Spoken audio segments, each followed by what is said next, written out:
Uma boa noite a todos, a graça e a paz de nosso Senhor Jesus Cristo. Nós vamos ler a palavra de Deus nesta noite no livro dos Atos dos Apóstolos, no capítulo 1, apenas os versos 1 e 2. Atos 1 e 2. Livro de Atos dos Apóstolos, o capítulo 1, os versos 1 e 2.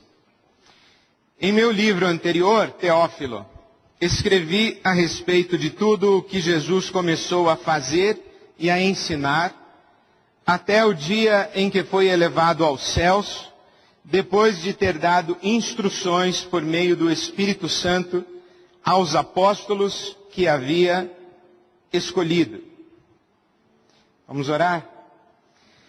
Deus nosso Pai, nós te agradecemos pela tua presença e clamamos que o teu Espírito Santo nos conduza, nos guie a toda a tua verdade. Clamamos assim para a glória do teu nome, em nome de Jesus. Amém.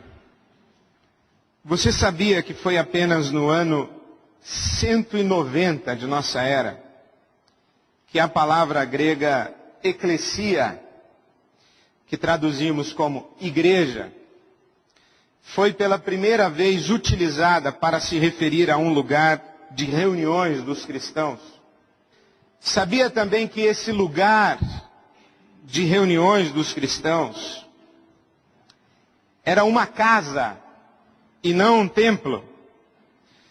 Já que os templos cristãos surgiram apenas no século IV, após a conversão ou pseudo-conversão do imperador Constantino.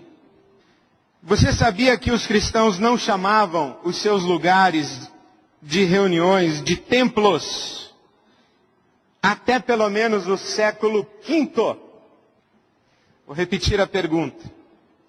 Você sabia que os cristãos não chamavam seus lugares de reuniões de templos até pelo menos o século V? Você sabia que o primeiro templo cristão começou a ser construído pelo imperador Constantino sob a influência de sua mãe Helena, que depois veio a ser Santa Helena? Somente em 327, no ano 327 de nossa era, às custas de recursos públicos, e que a arquitetura desse templo seguia o modelo das basílicas, que eram as sedes governamentais da Grécia e posteriormente de Roma, e dos templos pagãos da Síria. Você sabia que as basílicas cristãs foram construídas com uma plataforma elevada acima do nível da congregação? Por exemplo, isso aqui, essa plataforma elevada acima do nível da congregação. E nessa plataforma figurava o altar. E à frente do altar, a cadeira do bispo. E a cadeira do bispo era chamada de cátedra. Você sabia que o termo ex-cátedra significa desde o trono, numa alusão ao trono do juiz romano? E por conseguinte, o trono ou a cadeira do bispo era o lugar mais privilegiado e honroso do templo. Você sabia que o bispo pregava sentado? Porque ele falava ex-cátedra. Ele falava sentado no trono. Ele pregava sentado. E posicionado de tal maneira que o sol refletia em sua face. Porque Constantino, o imperador, mesmo depois de sua conversão, ou pseudo-conversão ao cristianismo, jamais deixou de ser um adorador do Deus Sol. Você sabia que o atual modelo hierárquico do cristianismo, que distingue clero e laicato, o clero e o leigo, os pastores, os bispos, os apóstolos, hoje inclusive na igreja brasileira já há pai-apóstolo, que essa cultura de hierarquia teve origem, ou no mínimo foi profundamente afetada pela arquitetura original dos templos do período constantino? Ora, é evidente. Todo domingo você vem aqui, eu falo e você escuta. E isto é uma reunião da religião cristã. Qualquer pessoa deduzirá erroneamente que no contexto de nossa religião, eu estou acima de você. Devemos isso a um movimento iniciado no ano 327 da nossa era. Devemos isso à influência de um senhor chamado Constantino, que ao converter-se transforma o cristianismo religião oficial do império, e o mais é história. Você sabia que Jesus não fundou o cristianismo? Repito, você sabia que Jesus não fundou o cristianismo? Na verdade, Jesus não fundou uma religião. Repito, você sabia que Jesus não fundou o cristianismo? E que o que nós chamamos hoje de cristianismo é uma construção religiosa humana, feita pelos seguidores de Jesus. Inclusive você, ao longo destes últimos 2000 anos de história, você sabia que o que nós chamamos hoje de cristianismo está profundamente afetado por pelo menos 3 grandes eras? A era de Constantino, a era da Reforma Protestante e o que os historiadores chamam de a era dos avivamentos, especialmente na Inglaterra e nos Estados Unidos, com John Wesley e Charles Finney, respectivamente. Você sabia que é praticamente impossível saber a distância que existe entre o que Jesus tinha em mente quando declarou: eu edificarei a minha igreja, e o que temos hoje como cristianismo católico romano, protestante, ortodoxo, pentecostal, neopentecostal, pseudo-pentecostal, ou tudo isso, exceção do catolicismo romano, cristianismo versão evangélica. Isto é, ou repito, você sabia que é praticamente impossível identificar a distância que existe entre o que Jesus idealizou ou imaginou originariamente e aquilo que depois de quase 2000 anos chama-se cristianismo? Nesse emaranhado de coisas que eu também não sabia, e eu escrevi só a respeito do templo, mas me aguarde que eu vou escrever sobre o culto. Culto. Você não imagina de onde vem essa palavrinha culto. E essa expressão, estamos aqui para prestar culto a Deus. E você não imagina como Jesus jamais entenderia quando nós abríssemos uma reunião em seu nome dizendo: estamos aqui para prestar um culto a Deus, em nome de Jesus. Jesus, se estivesse sentado aí onde você está, chegaria para trás ou provavelmente se inclinaria para prestar atenção no que viria depois, porque ele não entenderia como alguém poderia conjugar a expressão prestar culto a Deus com em o nome de Jesus. Mas eu falo sobre isso em outro momento. No meio desse amontoado de coisas que eu também não sabia, algumas coisas eu sei. Bem poucas. Não sei se você já percebeu, eu sou melhor para fazer pergunta do que para dar resposta. Mas dentre as poucas coisas que eu sei, é que, em primeiro lugar, a crítica que hoje se faz ao cristianismo e a crítica que hoje se faz à religião cristã tem fundamento. Ou como disse o Tony Campolo, os inimigos estão parcialmente certos.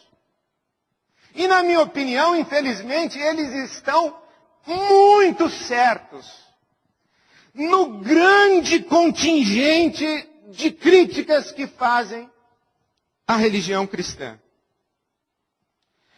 A segunda coisa que eu sei é que depois de 2000 anos de história, ser cristão no Brasil, ser evangélico no Brasil, ligar um rádio, ligar uma televisão, abrir as páginas do jornal para verificar como a sociedade está enxergando a igreja cristã, parar numa livraria, inclusive a nossa, que a última vez que eu falei sobre livrarias cristãs e publicações literárias evangélicas, eu recebi um e-mail depois dizendo por que eu não prestava atenção na nossa livraria. Então eu digo já de antemão, eu presto. A nossa livraria tem um problema só, ela é uma livraria evangélica. É isso aí. Uma livraria evangélica é isso aí. A nossa ainda é das melhores. Não tem muita diversidade, por isso que é uma das melhores. Mas quando a gente olha o que está no bojo dessa palavra evangélico, fica cada dia mais difícil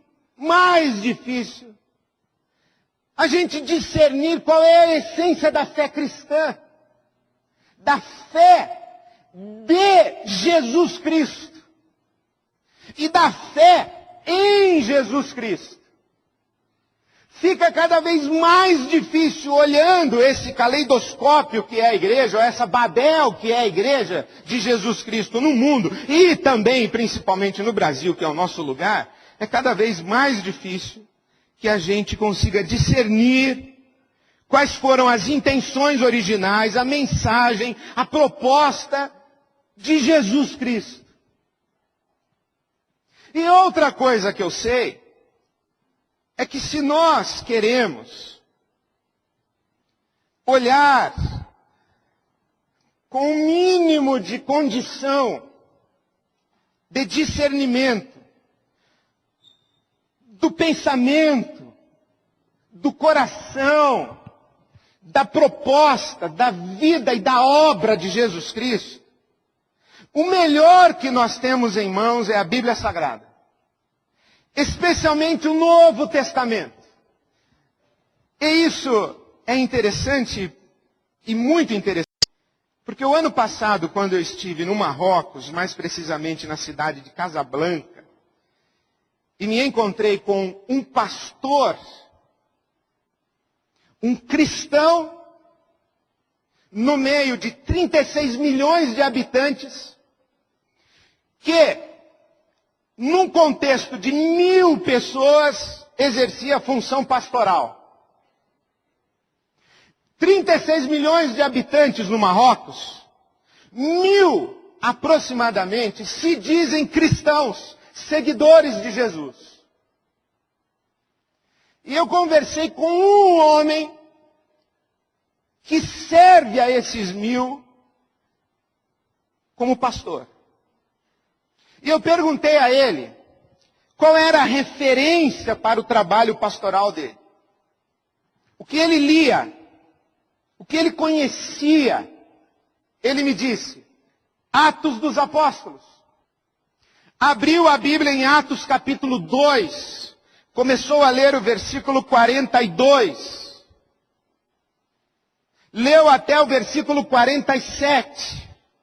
Fechou a Bíblia e disse, você conhecia o que acabei de ler?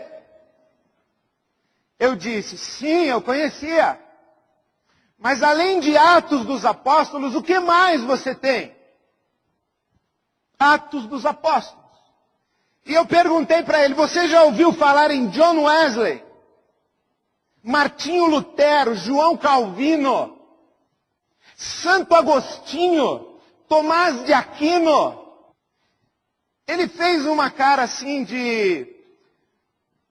Os nomes não me são estranhos.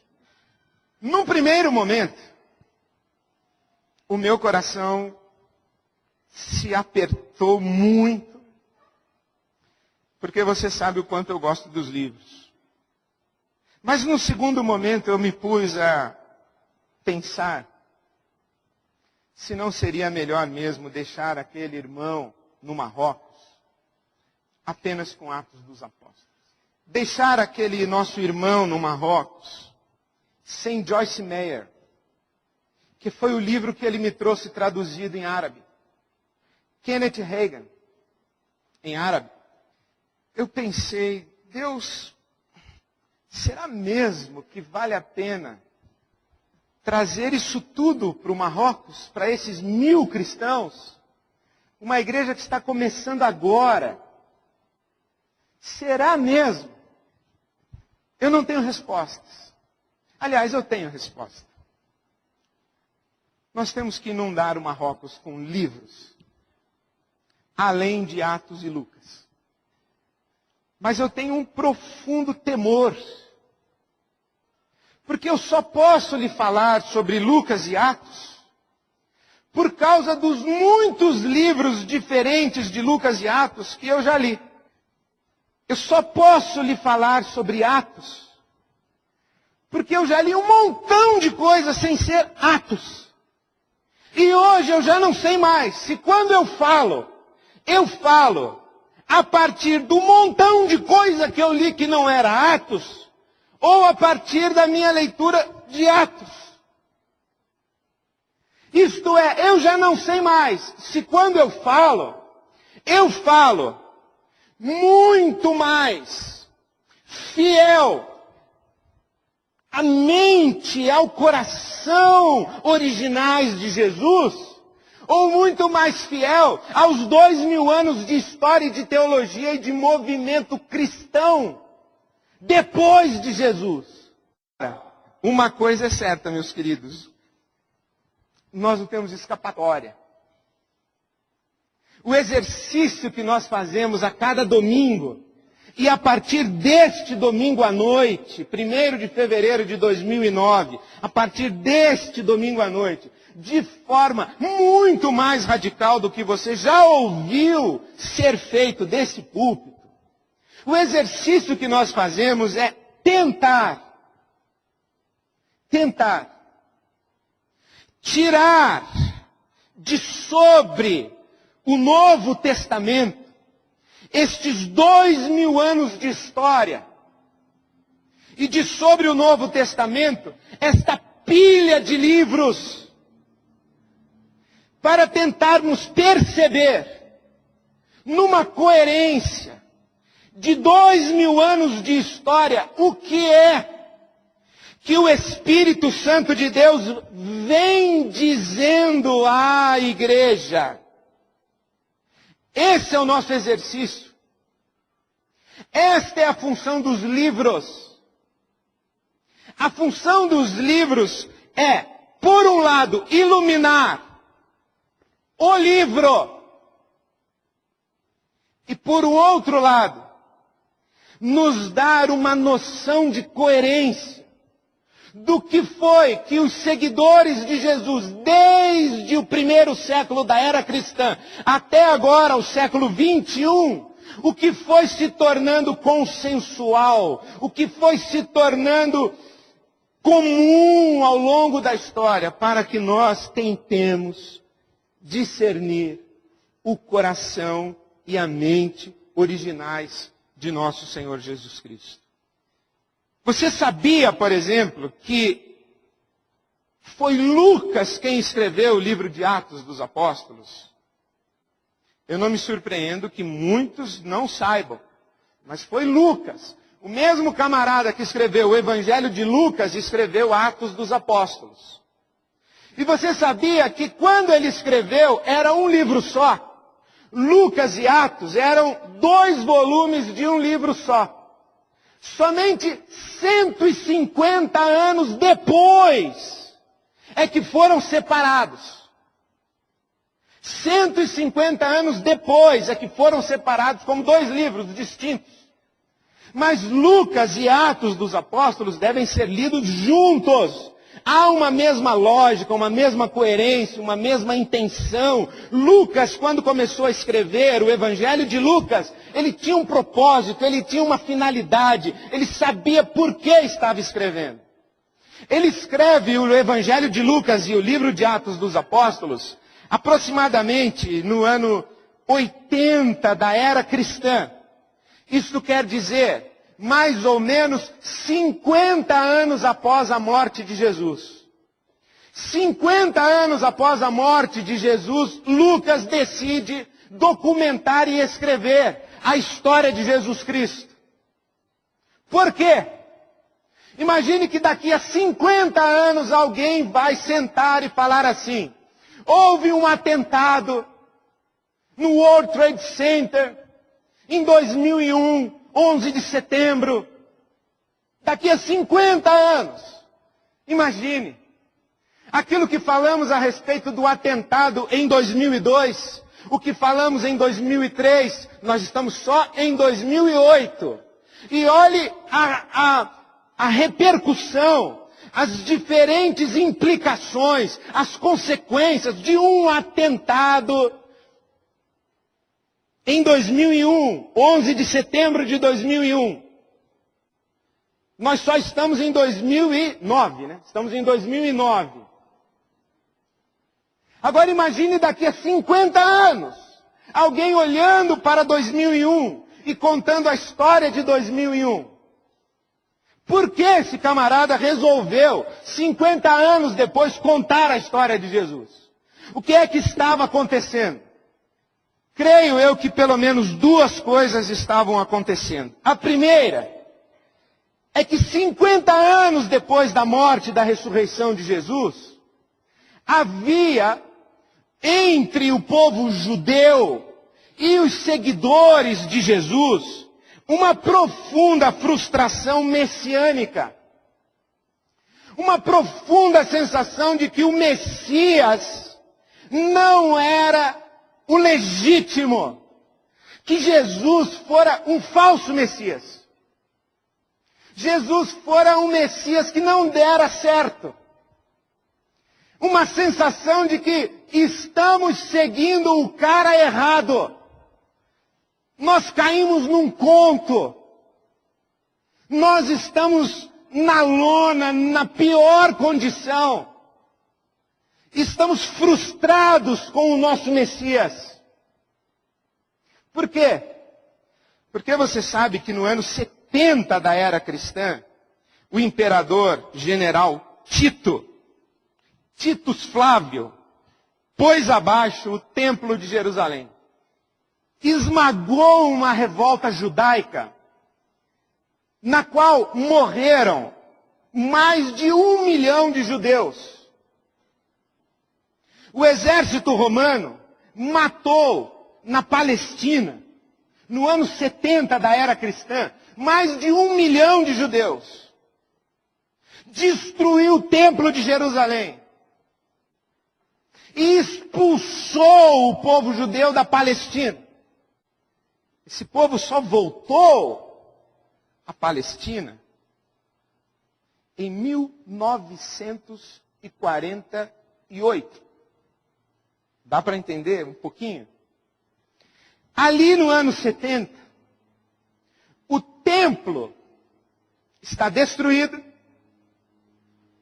o povo fora massacrado, um tirano oprimiu de maneira radical, sem dó nem piedade, a nação eleita pelo Deus Altíssimo para ser luz sobre todas as nações. Não era novidade para o povo judeu. Mas jamais eles imaginaram que poderiam ser esmagados da maneira como foram, depois do advento do Messias. Enquanto estamos perdendo guerras, faz parte da guerra. Mas espere, quando o Messias vier, nós não perderemos nunca mais uma guerra sequer. Nós esmagaremos todos os reinos. Nós assumiremos o controle do mundo. O nosso Messias reinará em definitivo e trará paz para todas as nações, prosperidade para todas as nações. Jerusalém será a capital do mundo, o centro de adoração do nosso Deus. E na mão de Jerusalém todas as nações comerão. Só que o Titus Flávio, imperador romano, não concordou com essa esperança messiânica. Matou mais de 1 milhão de judeus e pô-los a correr da Palestina. A proposta do reino de Deus, desse Messias, era uma proposta que ia na contramão das expectativas messiânicas. Não violência. Se alguém ferir a tua face, oferece a outra face. Se um soldado quiser levar a tua túnica, dá também a tua vestimenta. Se um soldado te obrigar a caminhar 1 milha, caminhe com ele 2 milhas. O opressor romano, eu curo. O Messias, ele cura o inimigo. Por exemplo, o templo de Jerusalém fora profanado pelos samaritanos, que espalharam porco dentro do templo de Jerusalém. Por isso, os judeus chamavam os samaritanos de cães. E os judeus diziam, quando levantavam pela manhã, eles acordavam, eles falavam: Deus, eu te agradeço, porque eu não nasci gentio, mulher, e não nasci cachorro, isto é, samaritano. O Messias que eles esperavam era amigo de samaritanos e curava samaritanos. O Messias que eles esperavam, meus irmãos, morre, não grita, não fala nada. Quando Pedro tira a sua espada, que devia ser uma faca de limpar peixe, e parte para cima do soldado romano, Jesus diz: calma, Pedro, você não entendeu nada. E depois Jesus vem com aquele papo que o meu reino não é deste mundo. Fala: faz favor. Como não é deste mundo? Um reino que tem que amar o inimigo, dar a outra face. Tem que curar romano, curar samaritano, curar Ciro Fenício. E ainda não é deste mundo. Um reino cujo rei morre. e cujos seguidores passam a ser perseguidos e ser comida de leão. Tem alguma coisa errada nesse processo. 50 anos depois da morte e ressurreição de Jesus, o pessoal está dizendo, gente, acho que nós embarcamos numa roubadíssima. O cara não era o cara errado. Vamos abandonar tudo, não vale a pena. Havia uma frustração apocalíptica. Apocalíptica. Porque um advento como o advento do Messias estava e está dentro do contexto da esperança de fim do mundo. Fim do mundo. Os cristãos primeiros, ali do primeiro século, eles tinham uma profunda convicção que Jesus ia voltar amanhã. Jesus foi com aquela conversa lá, quando eu vou para o céu e eu volto e todo olho me verá, e nós vamos reinar, e nós vamos mandar no mundo todo, e vocês 12 serão os caras juntos comigo e tal. Aí ele sobe e os caras ficam olhando, vendem a padaria, a oficina mecânica, pedem a conta da universidade, casa rápido, o sujeito casou rápido, vai que Jesus volta, ainda sou virgem. Então ele casa rápido. E Jesus não volta. Não volta. Todo dia os caras ficavam olhando para o céu e Jesus não vinha. Não vinha, não vinha e não veio. Não é que ele não vinha, ele não veio. Já se haviam passado 50 anos. Eles ouviram Jesus dizer o seguinte: há aqui entre vocês pessoas dessa geração que não morrerão sem que vejam vir o Filho do Homem na sua glória. Bom, o que eles pensaram? Jesus foi, volta e eu vou estar vivo quando ele voltar. Aí morre um, morre o diácono tal, morre o irmão do coro, morre o professor da EBD, vai morrendo, vai morrendo. E Jesus nada, nada de chegar. Aquela esperança de fim do mundo, aquela esperança apocalíptica, não se cumpre. E as perguntas que estão na pauta são as seguintes: será que Jesus foi mais um falso Messias, como tantos outros? Você sabe que é um fenômeno, ainda hoje acontece em Jerusalém. Você vai para Jerusalém, se você for para Jerusalém hoje, você vai encontrar uma meia dúzia de Messias lá. Andando pela rua dizendo, eu sou o Messias, eu sou o Messias. Em Israel, há centros psiquiátricos especializados em cuidar de caras que acreditam que são os Messias. Eu não estou brincando. Lembra que a gente faz aquela brincadeira que o Napoleão lá, no hospício e tal? Quem é você, meu filho? Eu sou Napoleão. Quem disse? Deus. Eu não disse nada. Não, essa brincadeira, em Israel, tem mesmo. Em Israel tem centros especializados em cuidar de pessoas que se acreditam o Messias. Então, Messias em Israel teve um montão.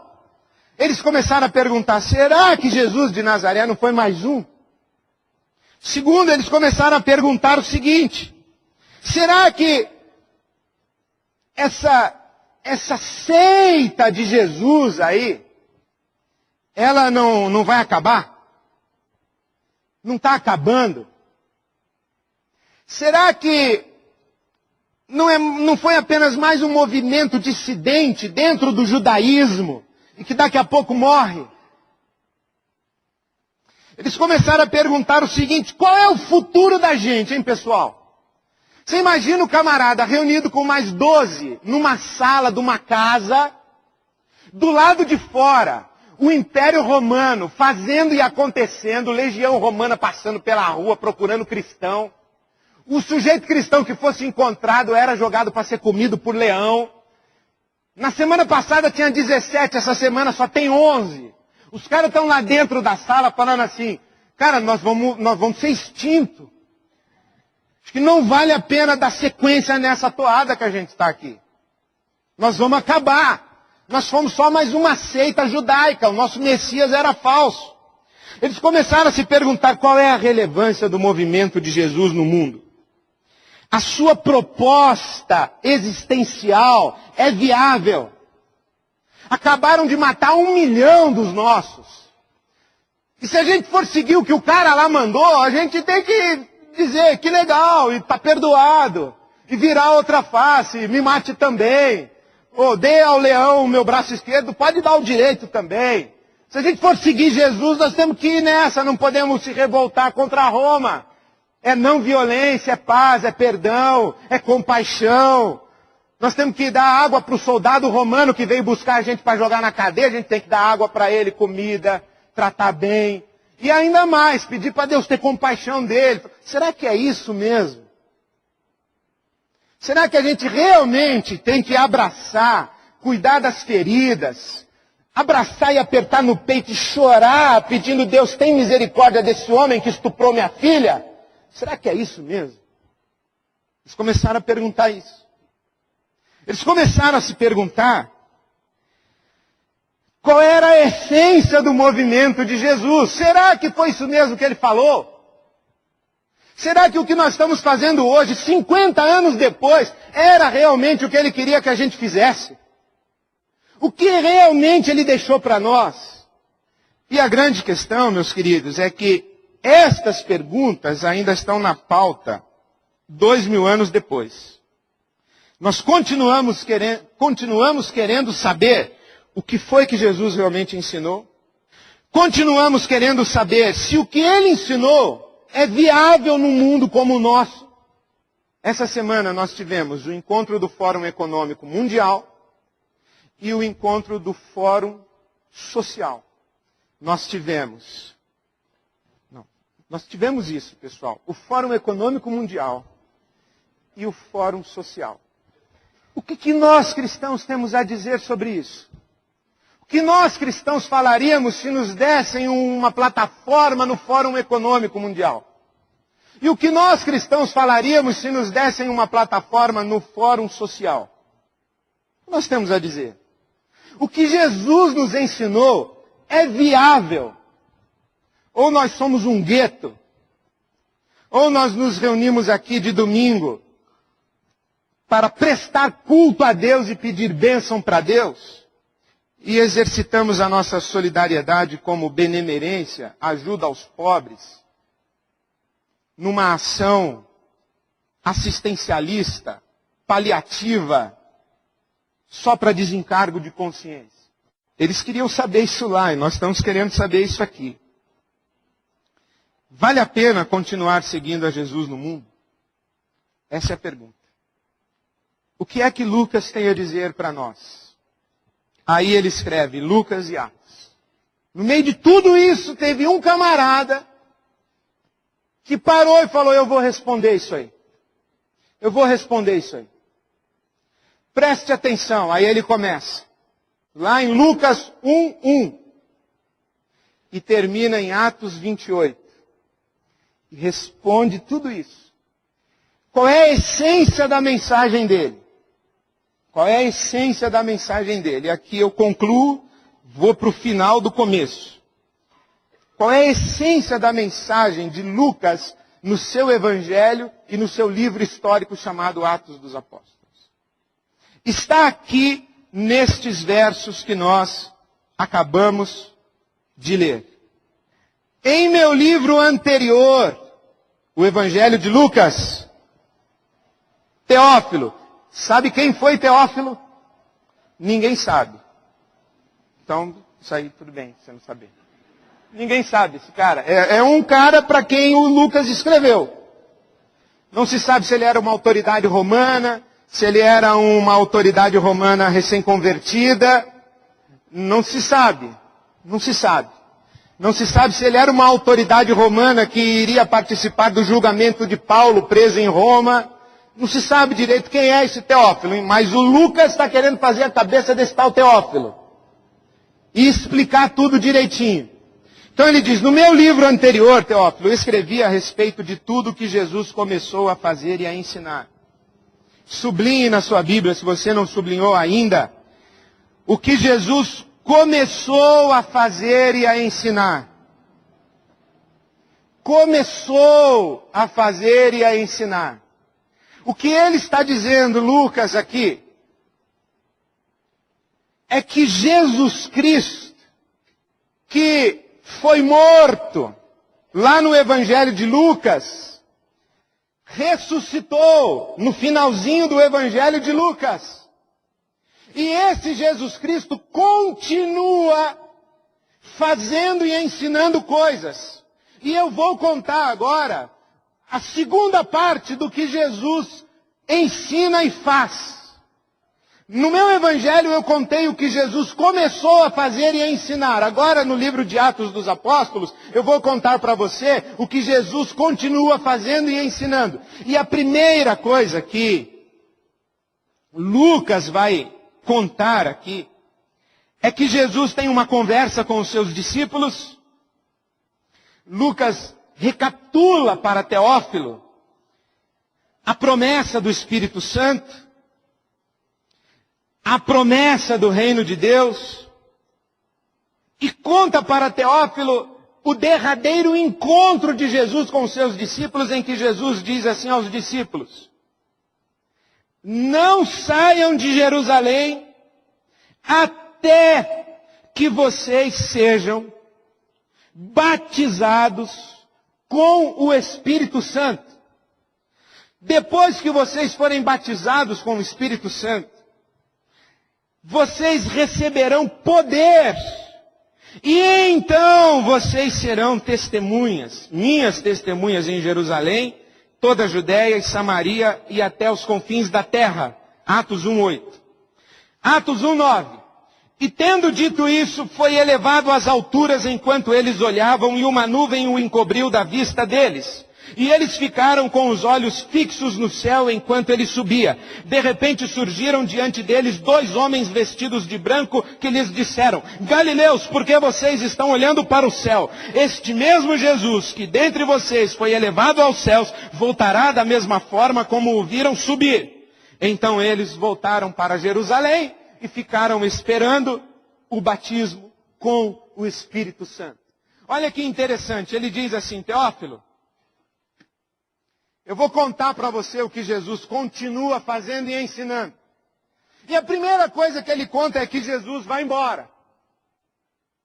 O Jesus terreno, que comia com as prostitutas, que jantava na casa de gente corrupta, que abraçava crianças, tocava em leprosos. Esse Jesus vai embora, sobe, vai embora. O Teófilo diria assim: bom, então você não vai mais me contar o que Jesus continua fazendo e ensinando. O Lucas diz: não, eu vou contar o que Jesus continua fazendo e ensinando. Não, mas você acabou de contar que ele foi embora. Mas presta atenção, Teófilo, continua lendo. Porque eu vou contar para você que Jesus continua fazendo e ensinando. E a grande preocupação dos apóstolos qual é? Dizer que Jesus Cristo está vivo. Dizer que Jesus Cristo está vivo, que está ativo, e que sua atuação, e que sua ação no mundo está se espalhando como água, e vai chegar aos confins da terra. Foi para isso que Lucas escreveu o seu evangelho e escreveu o livro de Atos dos Apóstolos.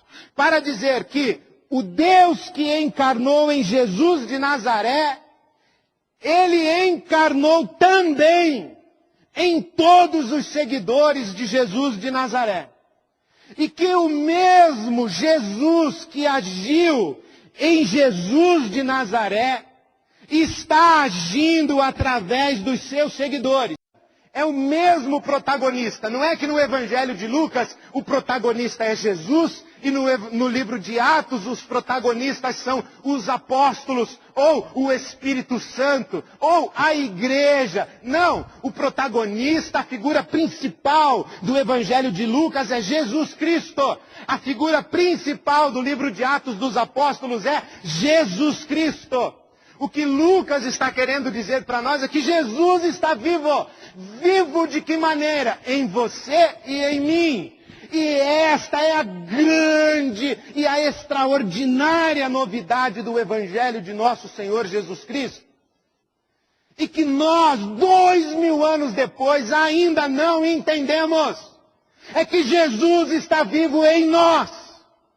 Jesus não é um ídolo fora de nós, que devemos buscar, que devemos prestar culto para Ele, que devemos adorar, que devemos trazer presentes, oferendas, fazer musiquinhas. Jesus está vivo em nós. Em nós. Ele não está fora de nós, está em nós. Nós somos Jesus Cristo presente no mundo. Nós. Ninguém, nenhuma religião, nenhum ser humano ousou dizer o que Jesus Cristo disse. Todas as religiões tratam a figura divina como mais um ser de todo o universo. Imagine o seguinte, faça um círculo bem grande, bem grandão na sua cabeça. Grande, o mais imenso que você conseguir. No lugar mais longe desse círculo, e se você quiser ser um cara antenado, você imagina um círculo em expansão. Não tem problema. Mas no lugar mais longe desse círculo, lá na fronteira, quando acaba esse círculo, você coloca o trono do Deus Altíssimo. E aqui dentro do círculo, você se dirige a esse Deus que está lá no trono, e Deus está num trono dentro do círculo, hein? Deus é mais um dos seres dentro do círculo. É o mais poderoso, é o eterno, é o santo, é o isso, é o aquilo, é tudo. Mas ele é um dentro do círculo. Jesus Cristo disse assim, nada disso. Deus não está dentro do círculo. O círculo é que está dentro de Deus. Nele nós somos, nos movemos e existimos. O círculo está dentro de Deus. E Deus está dentro de nós. Meu amigo e pensador, Paulo Purim, que assina os seus textos como Paulo Brabo, ele diz assim que Deus foi extravagante. Que ele encarnou uma vez em um filho, Jesus de Nazaré. Mas não se deu por satisfeito. Ele quis encarnar de novo. E ele não quis apenas um filho, ele quis centenas e milhares de filhos. E encarnou de novo. De tal maneira que o Cristo encarnado em Jesus de Nazaré está vivo e ressurreto e encarnado em nós. E é isso que o Paulo apóstolo fala. Que essa é a nossa esperança gloriosa, oculta em todos os séculos. Cristo em nós. Cristo em nós. Foi isso que Santo Agostinho talvez tenha discernido quando disse: Deus me é mais íntimo do que eu a mim mesmo. Nós não podemos transformar Jesus em um ídolo a ser servido, a ser adorado, a ser seguido, a ser bajulado. Nós corremos um seríssimo risco de nos tornarmos idólatras.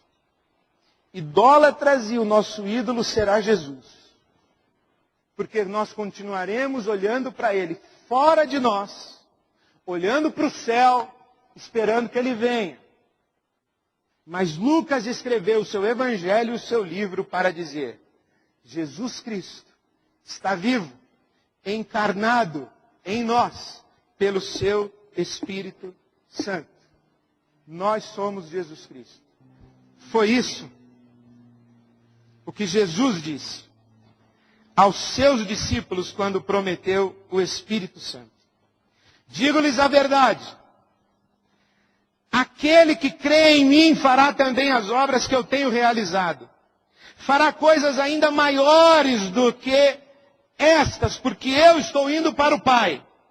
E eu farei o que vocês pedirem em meu nome, para que o Pai seja glorificado no Filho. O que vocês pedirem em meu nome, eu farei.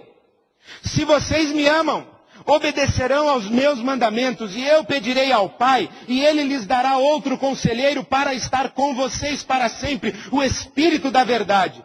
O mundo não pode recebê-lo, porque não o vê nem o conhece, mas vocês o conhecem, pois Ele vive com vocês e estará em vocês. Não os deixarei órfãos, voltarei para vocês. Voltarei para vocês. Dentro de pouco tempo o mundo não me verá mais, vocês, porém, me verão. Porque eu vivo e vocês também viverão. Naquele dia compreenderão que eu estou em meu Pai, e vocês em mim, e eu em vocês. Quem tem os meus mandamentos e lhes obedece, esse é o que me ama. Aquele que me ama será amado por meu Pai, e eu também o amarei e me revelarei a ele. Disse então Judas: Senhor, mas por que te revelarás a nós e não ao mundo? Respondeu Jesus: se alguém me ama, obedecerá a minha palavra, meu Pai o amará, e nós viremos a ele e faremos nele morada. Por isso é que Jesus, quando se despede dos seus discípulos, diz: eis que eu estou convosco todos os dias até a consumação dos séculos. Cristo está em nós. Nós, os seguidores de Jesus, 2000 anos depois, somos a presença de Jesus Cristo no mundo. Mais do que isso, se é possível ser mais do que isso, em Jesus a religião acaba, meus senhores. Em Jesus a religião acaba. Porque Deus deixa de ser buscado lá no trono, na última fronteira do círculo em expansão. E Deus está derramado sobre toda a carne. E agora nós não vivemos mais de religião. Nós vivemos a vida de Cristo no mundo. Se comemos, se bebemos ou se fazemos qualquer outra coisa, nós fazemos em Cristo Jesus, para a glória de Deus, o nosso Pai. Cristo está presente no mundo em nós. Você quer ter uma experiência profunda com Jesus Cristo? Eu tenho uma boa e uma má notícia para lhe dar. Essa experiência profunda com Jesus Cristo está muito mais próxima de você do que você pode imaginar. Está ao alcance da sua mão. Se você quer ter uma experiência profunda com Jesus Cristo, que está vivo, ainda hoje Ele continua ensinando e fazendo, manifestando Deus aos homens. Se você quer ter uma experiência profunda com Jesus, ela está muito mais próxima de você do que você pode imaginar. Está ao alcance da sua mão. Essa é uma boa notícia. A má notícia é que é dentro da igreja. Essa é a má notícia. Porque Cristo está em nós. É no meio dos seguidores de Jesus que você vai encontrar-se com o próprio Jesus. Por quê? Porque Jesus está neles. Neles. O que esta palavra que lhe dou traz de responsabilidade para você e de convite, de desafio e de oportunidade? É que a boa notícia é que Jesus está vivo ao alcance da sua mão e, na verdade, com mão estendida para você. A má notícia é que é no meio dos seguidores de Jesus. Você vai ter que assumir esse passivo. Vai levar o cabeça da igreja e vai ter que levar a igreja junto. Vai levar o noivo e tem que levar a noiva. Vai ter que assumir o passivo. E a grande responsabilidade que você tem é discernir onde estão os discípulos de Jesus em quem ele está encarnado. Onde? Onde eles estão? Quem são eles? Eu quero me misturar com eles.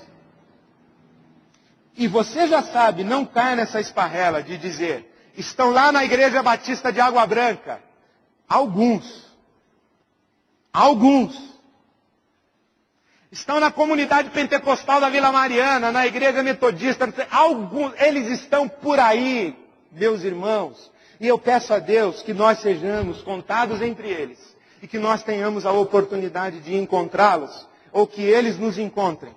E que nos toquem. E quando nos tocarem, quando nos olharem, quando nos abraçarem, quando nos amarem, quando nos disciplinarem, quando nos confrontarem, quando nos ajudarem, que nós demos de cara, não apenas com eles, os discípulos e os seguidores de Jesus, mas com o próprio Jesus, que neles, vivo, está. O meu convite a você hoje à noite é duplo. É para você entrar nessa caminhada de leitura de Lucas e Atos dos Apóstolos. Eu convidei o Ariovaldo Ramos, ele aceitou. E nós dois vamos ler Lucas e Atos a partir de hoje à noite. Toda vez que você se reunir no domingo na IBAB, nós vamos ler Lucas e Atos. E vamos dizer assim, onde está Jesus? Quais eram as intenções originais de Jesus? Que era o coração de Jesus. Será que a gente consegue discernir isso? E o convite que eu faço para você é um convite para engajamento. Nesse ambiente favorável ao encontro com os discípulos de Jesus que se chama igreja. Um auditório não é o mesmo que uma igreja. A igreja é a comunidade, é o corpo, é a teia das relações, é essa confusão de joio e trigo. Se você não sair do auditório e não mergulhar nos bastidores da convivência dos discípulos de Jesus que estão sendo trigo misturados com o joio, Jesus vai continuar sendo para você um ídolo, o que lhe será muito pior. Mas se você mergulhar nos bastidores dos discípulos de Jesus, eu tenho certeza que você vai dar de cara com o Cristo ressurreto. Quando você menos esperar. E não apenas uma, nem duas, nem três, mas muitas vezes. Até o ponto em que você vai se olhar no espelho e vai dizer o seguinte: que mistério extraordinário. Cristo está em mim. E eu estou em Cristo. Nesse dia, eu quero estar vivo.